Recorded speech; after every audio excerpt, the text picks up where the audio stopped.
Hi, Professor. I want to talk about what I learned this week from Chapter 10. Chapter 10, I'm reading from my notes.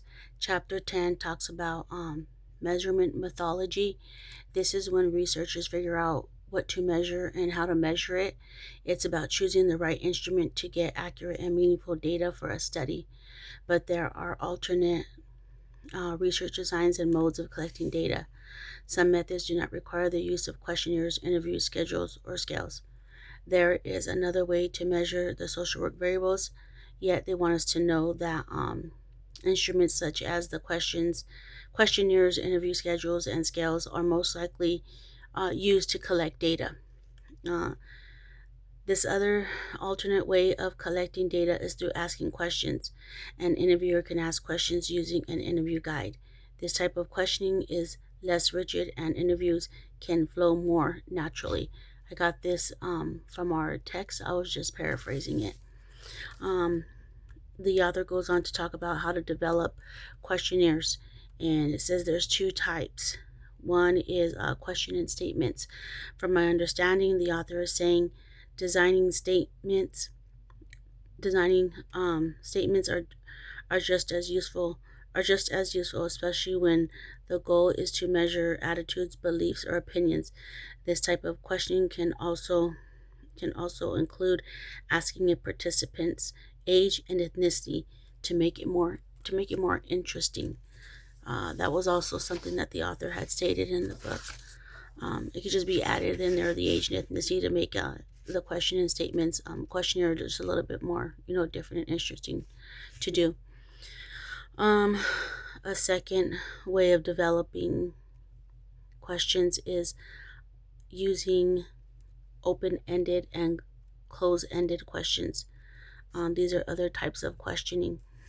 Open-ended questions allow people to answer in their own words rather than choosing from preset options. An example of an open-ended question I have used in my internship is, so what is your favorite thing to do at school?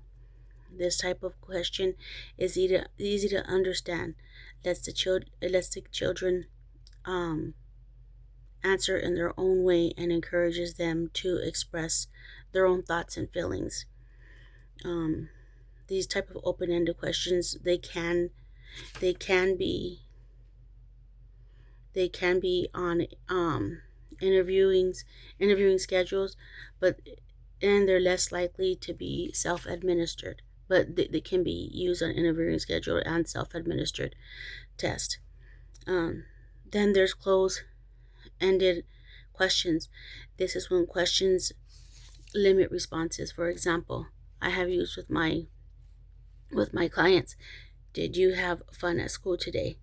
This question is easy to understand and is useful when trying to get straight to the point. These types of questions can also be seen on questionnaire forms like self-administered questionnaires as well as interview schedules.